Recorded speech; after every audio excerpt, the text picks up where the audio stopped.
Good afternoon, good evening. Hi to our audience all over the world. I am Esther from Open House Basel in Switzerland. We are very proud to be part of the first Open House Worldwide Festival, and we will give a huge thank to the whole team that makes this festival happen.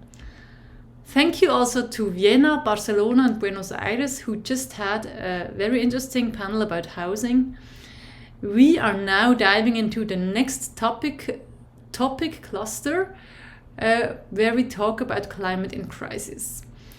When we started to think about relevant topics when we organized this festival, it was very clear for me that the climate issue has to be part of it.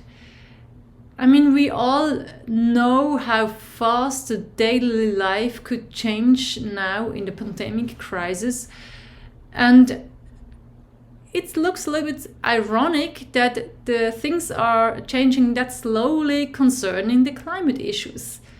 So we should definitely think about how to get to a climate neutral way of living and building. So therefore, we have 3 hours of content for you. In the first hour, we are coming to you live with guests from 3 different houses in 3 different countries.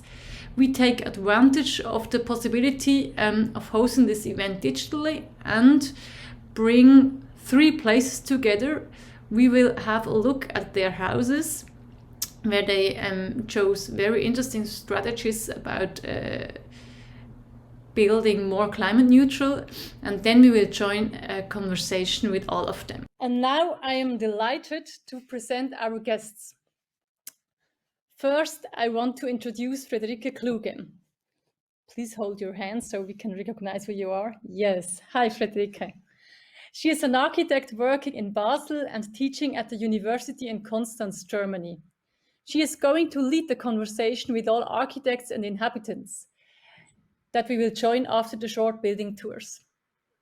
I will give a special thank to her because she was the one who inspired me to come up with the following content.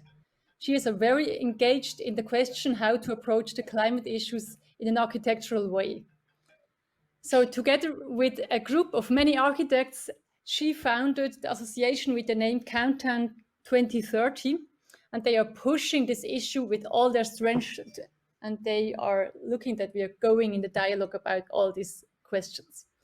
So, and now I am delighted to introduce Matt, Barnett, Howald, and Dido Milne. Please hold your hand. Hi. They live in the Cork house, Eton, United Kingdom. They are both directors in the architecture office CSK Architects. And together with the architect Oliver Wilton, who is also here, can you please? Hi, Oliver. They designed and developed the Cork house together with him. And then I'd like to introduce Roger Boltshauser from Boltshauser Architects from Zurich. Actually, he is just coming. Hi, Roger. You see me? Yes, we do. You hear me? Oh, great. Works. Hello. Together with the inhabitant Martin Rauch, he designed and developed the round earth house that is located in Schlins in Austria. Martin Rauch was working with loam, clay and earth for more than 30 years. And last but not least, I will introduce Piet and Ellen, the inhabitants and also craftsmen and craftswomen of their own house, the house called Ellenberg that is located in Braves in Belgium. Piet, can you hold your hand? So, hi. They developed it together with the architecture office de Vylder, Vinck and Kluge. And I give a warm welcome to Jan de Vylder and Inge Vinck, who are also with us. Jan and Inge, hi. Nice to see you. So now we will travel first to Belgium, then to Austria, and finally to UK. Enjoy the short building tours and stay tuned for the following conversation. And don't forget, you are welcome to put your comments and your questions on our live chat on YouTube. And we are happy to get in a lively conversation with you. Enjoy.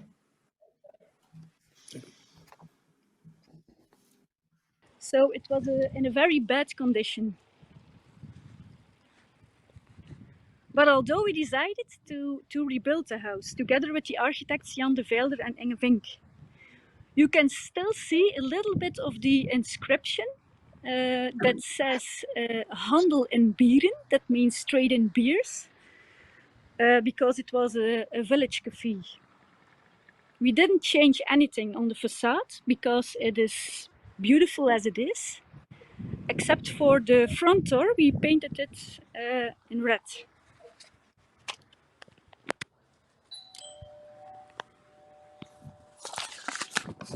Hi, welcome inside the house. As you can see, we stripped the dwelling and built a new house inside the old one. It's a freestanding structure. The greenhouse has the same form as the house, but it's just a little bit smaller. A thick insulating air cushion is created around the inner rooms. It makes that there is a very nice indoor climate. The openings towards outside, towards the air, towards the garden, are the old doors and windows. So we didn't change anything in that sense on the outside. We asked the architects, Jan and Inge, to think of a self-building construction. So they came up with a variation on Doka. It's a bit like Mecano. You have the studs and then the beams, and you go on, you start at the bottom and go to the top.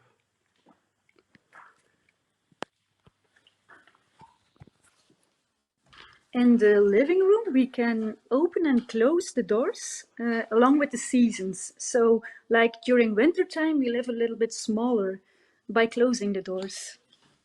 In the middle of our living room, you find this self-built tile stove. This is in fact our main heating. A nice thing about it is the radiant heat, very nice. And we use willow wood from the trees in our garden.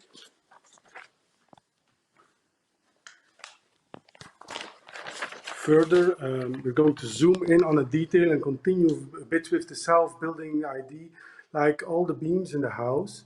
The structural elements are made, it's affected the wood that was existing, we replaced it with new ones. And it's an easy way to do it. If we could not do things ourselves, we asked local craftsmen to help us. I'm going to show some details now. For example, we have the steps and the stairs made by someone and painted by ourselves, placed also. Then we can now see the bathroom rubber floor. But what's nice is that we can also zoom in on the layers, that you can see that everything is very visible. We go to there you see an old trace of a window. Then we go to the bathroom, recycled bath, industrial elements, like this. And we end up with a very nice doubling mirroring view.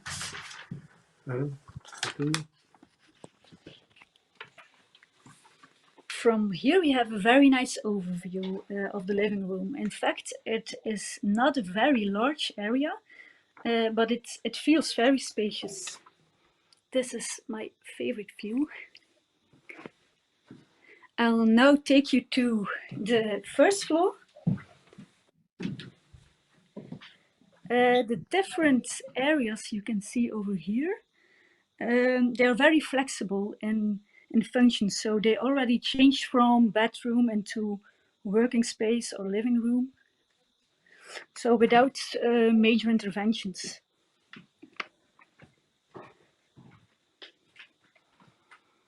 I now take you to this little window to show you the insulation that is used. It's also used as finisher, so that's a nice thing. you have this reflection of the insulation.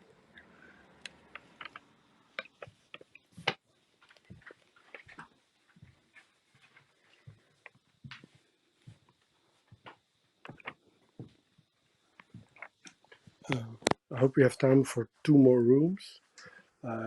Going inside the sleeping room of Piet and Al. And interesting is that we have a nice view to the outside. Maybe I open the window in a minute. So you can see, feel nice view. Still some barns and so on to restore. And then Okay, so I'm in Austria, but I'm quite close to the house, right?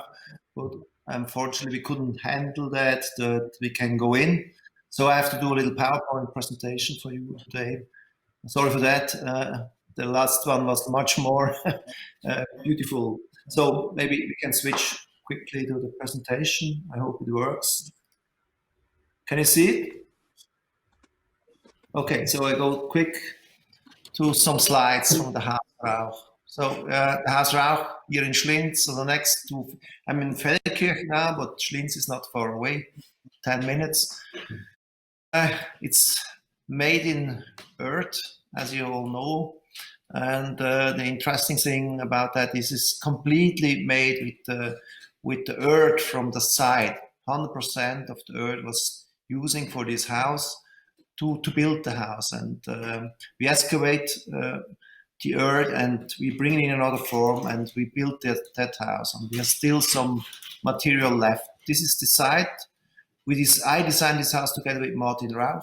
Martin was a new example for a modern earth house, and so he has the experience already to do that. And I come for the architecture side, so we did it together. And we have to save a lot of details to develop a lot of details. Here some models and negative models, and this is it's really by the side. Some images. The excavation, you see the earth is really with low minutes, so you feel it. You separate the earth and you rebuild it in a geometrical form. This is really one-to-one the excavation. So you see how we use these frameworks to ram the wall, so we need a strong framework for that. And you see here the basement with the framework, how we go up with the same material. And this is the finished house with the entry situation, the living part on the first level, second level with the sleeping part. The section, we also use everything from the side, even the slabs which was made or are made with wood beams. As you see, this one by another. It's also from the forest next to the house. So we also look for local materials and local craftsmen who helps us to finish that, what Martin couldn't do. This is a newer picture. You see how the loam is washed out and how beautiful the texture change. The bricks in between, they are kind of erosion. They stop the erosion to that the facade doesn't wash too much out. Here you have construction. You see a 3-story high earth building with straw isolation inside with these wood beams in the slab, and downstairs we have a combination of brick and steel beams and other kind of Hurdis system handmade slab. So you see these materials. Also the brick was made with the same material with the excavation from the side, and we burn it to make these brick layers out of the facade. Here is the entry situation, the basement, the garage and the entry, one sleeping room at the backside. We have the technic room and some cellars.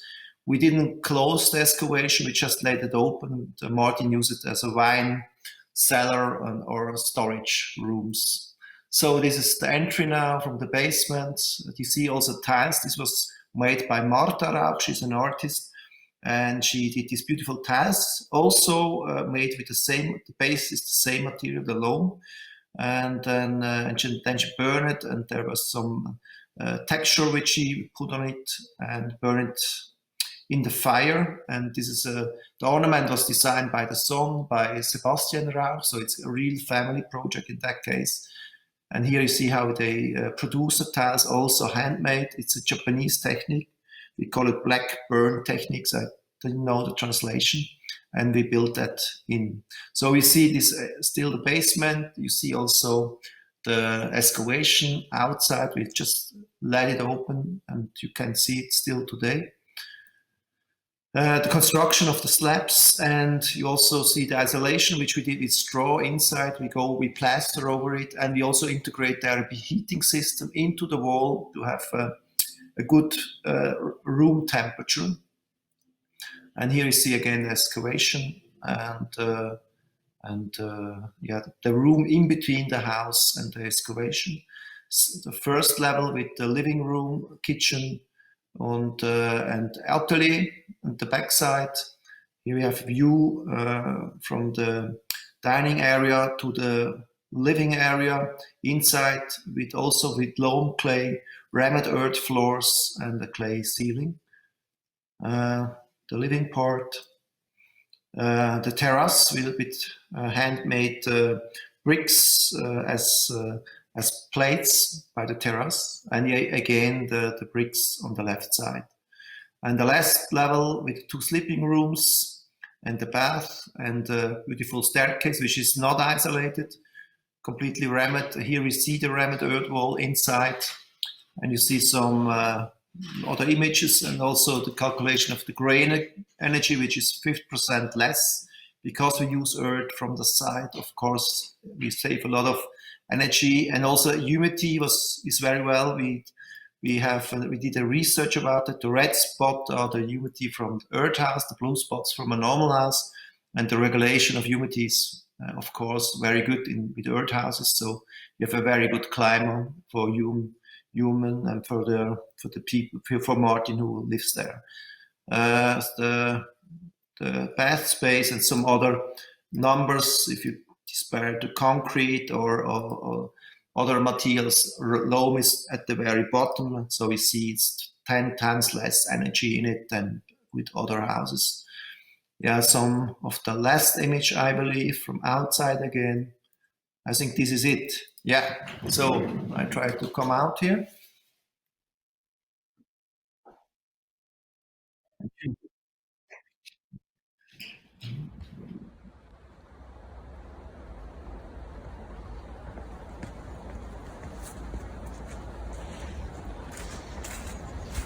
Hello, Open House Basel.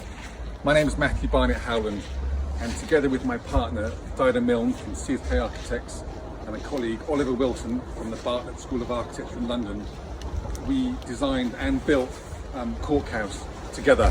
So we've been asked today to talk about the way in which the design addresses climate breakdown. And there are 3 central issues which the project addresses, which is carbon dioxide emissions, loss of biodiversity, and circular economy issues. So very early on in the project, we took a decision as a design team that we wanted to address these issues in a very holistic, comprehensive, sort of life cycle way. So starting with the first stage of the building life cycle, the resource. So the primary material for the project, obviously, as the name suggests, is cork. This is a cork tree, and there's Cork House. So immediately there's a very strong connection between natural ecosystems and human culture, if you like. So the tree is harvested every 9 years without harming the tree. That produces the bark, which is the natural resource.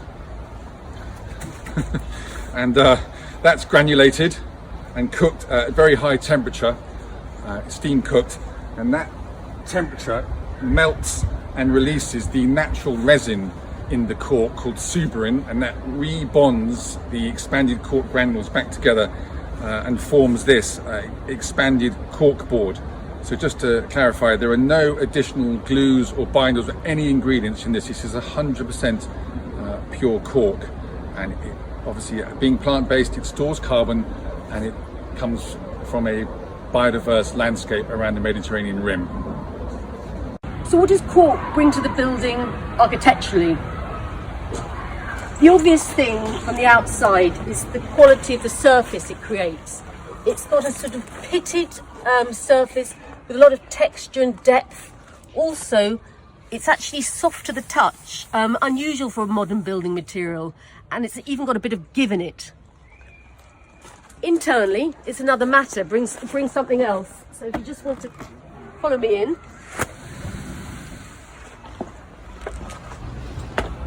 The first thing you notice when you walk into the Cork house is this incredibly soft acoustic. Hopefully it's picked up on the film. Because it's absorbent material, it's very, very soft, which again, a lot of modern buildings have quite a hard acoustic. And there's a lovely atmospheric blend of light and shadow, which you can see coming down from the roof light.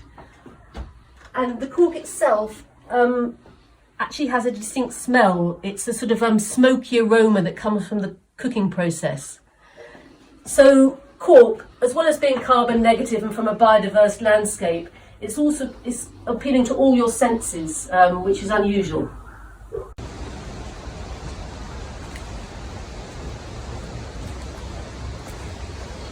So apart from the choice of cork as the primary building material, the other key driver behind this project was the idea of a really radically simple building envelope that is just a single plant-based material without any other elements or components. Really, really radically simplified wall construction that's just one plant-based material from the outside to the inside.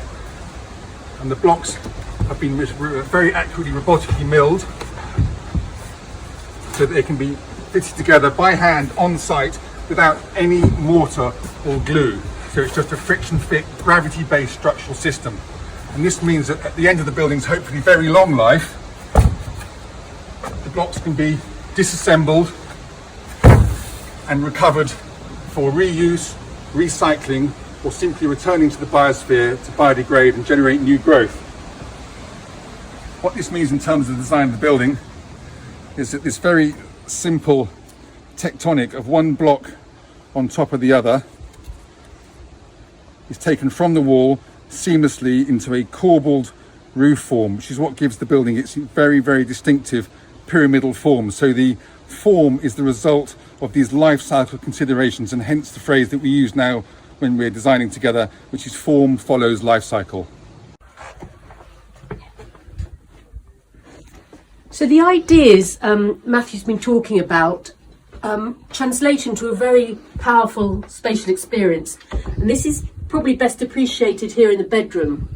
The bed is centred directly under a pyramid, and if you lie back on the bed and simply allow yourself to look up, there's an incredible sense of weight coming down and around you. It's a direct tectonic expression of a single material, plant-based material under compression, and it's a very powerful thing just to lie under it and just feel that weight. And externally, the simple structural roof forms are also the result of these fundamental decisions about environmental sustainability. And this life cycle approach has resulted in a building that at the same time feels ancient yet innovative, soft and yet precise, monumental and yet ultimately biodegradable. Thanks and goodbye from Cork House.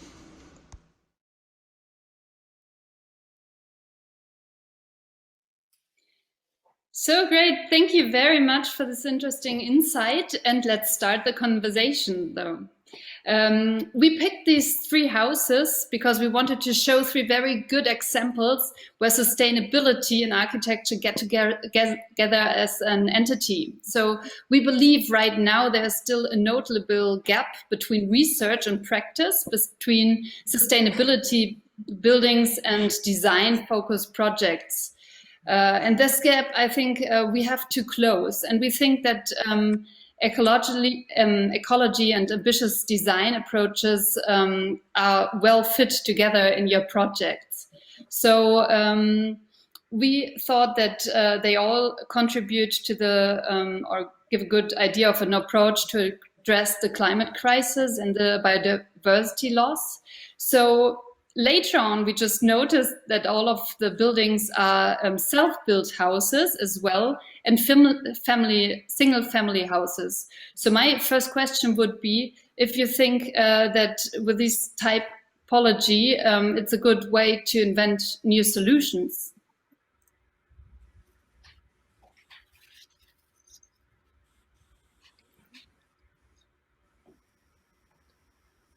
Yeah, you mean in terms of self-build, Friederike?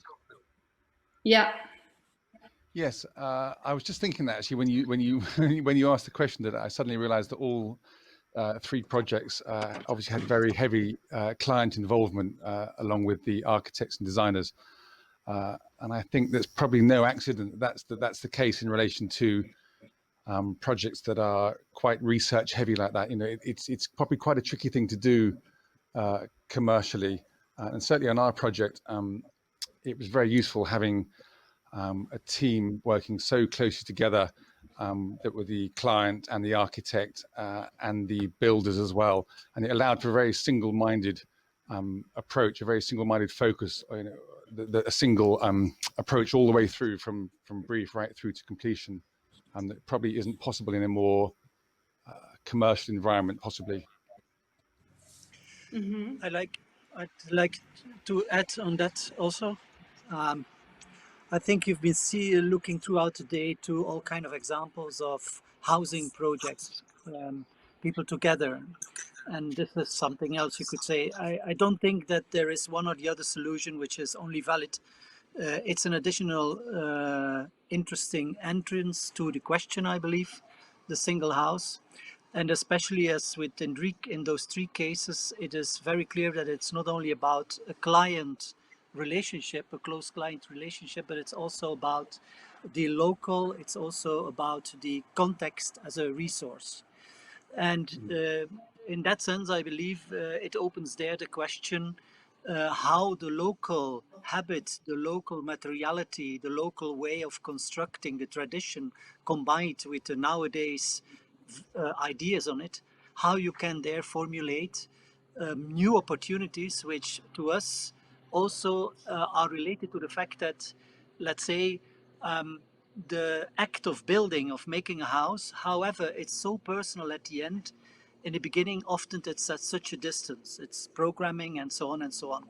And in this case, we could get very close with our clients and take, let's say, making a house in the same kind of way like cooking a meal. So the idea there is getting really back very close to each other and understanding what is around and what is the context. On top, I would say, which is in the project of Piet and Ellen, but not only in their project, in many other projects we cope with, is what are the limits of what we need to make a house. And of course, the limit starts with the economy of the budget, but also starts with the economy of the context. And I do believe that Piet and Ellen made their, if I can use a word, a perfect research into that sense. This architecture has been made by them. Let's say they made the building, they made the construction. We had meetings with them ahead with tall models on which we debated the project on one hand, but in a general term, and I make it now a little bit, let's say, over the edge by saying we made the house on, let's say, every one Sunday afternoon each month, drinking hot chocolate milk around the fireplace at their house for like 3-4 years, something like this, and still we return. It was slow cooking. It was slow cooking. But I mean, the topic for us there is that this contextual thinking as a resource is not only materiality, but it's also, let's say, a social engagement on a very small scale, family engagement. And that is for us very important in this project, but also many other projects. Recently, we wrote a text which changed the idea of how to live a house into how to house a life. And that's a little bit, I think, what is the whole conclusion of the project of Piet and Ellen in that sense.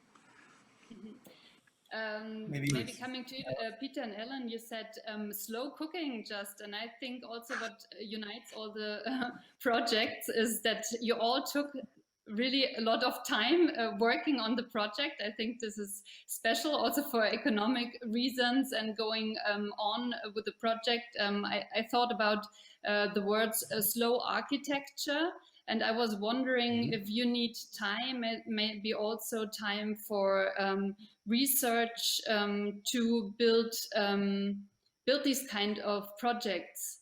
Because obviously, there were always universities, or in two projects there were universities involved and lots of research on site. So do you think we need more time to build sustainable architecture?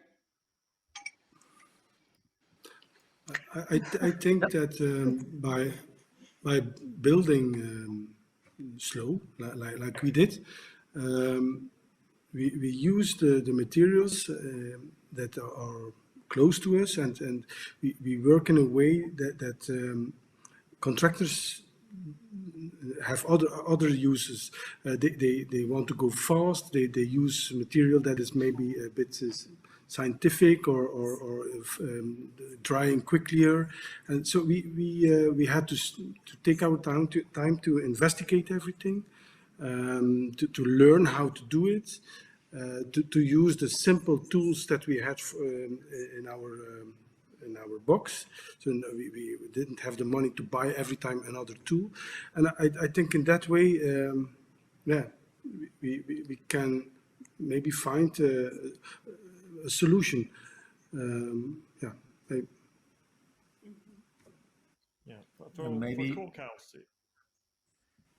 For Cork House, it was a bit different. It did take a while, but part of that was because we developed the new form of construction before we designed the house.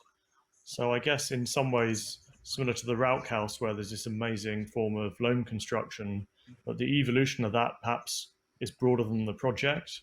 But for Cork House, we spent 3 years developing the Cork construction kit first and lab testing it. And when it was de-risked enough, then we felt we could proceed with the house. So it's really two separate projects almost.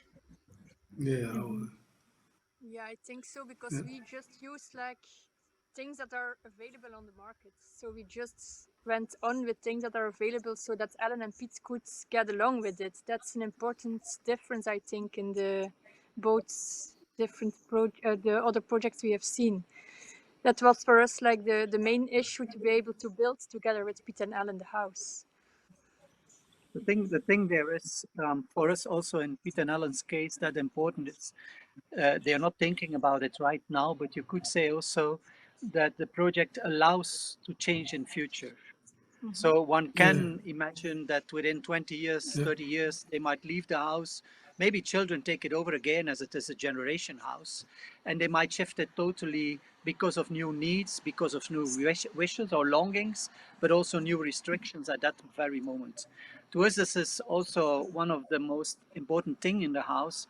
That is, however it has been built, it can be redemounted immediately again to arrive into another thing. I believe this is also a very eminent element and thought we had when we talked with them, that it is kind of like ongoing, but maybe also by that possibly changing dramatically in the future, hopefully almost, I would say, because at that moment we could say that we could make an architecture which can adapt itself to the circumstances of other times, of other situations.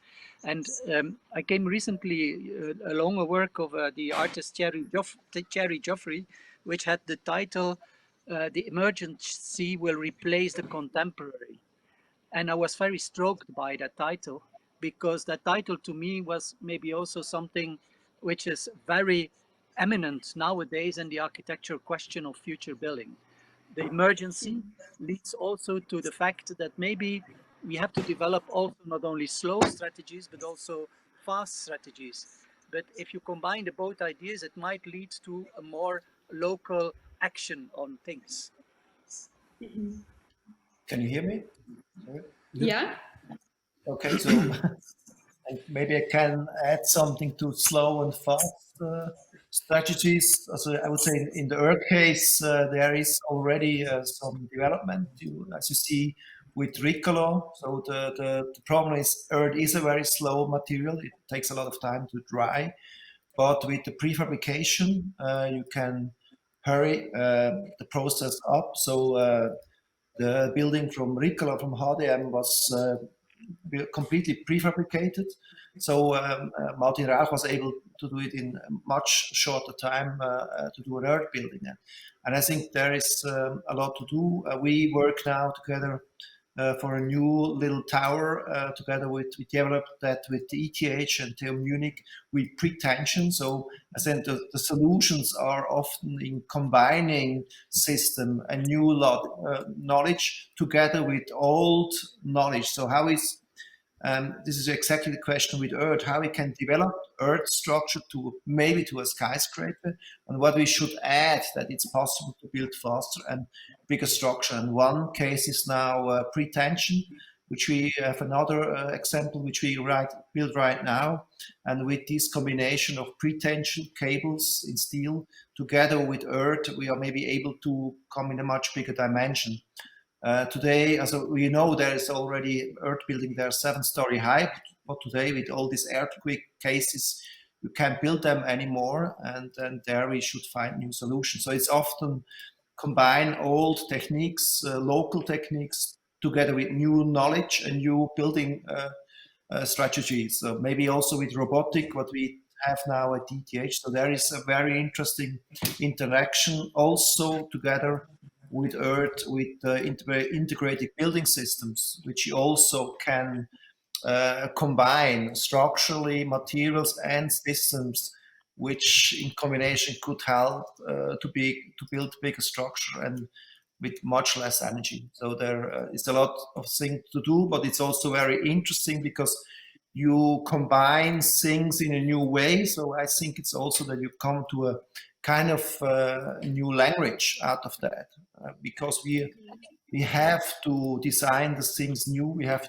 to bring, in a way, local things, slow things, in a new way together. And this is very interesting. So we're in an interesting time, and we shouldn't wait to go on.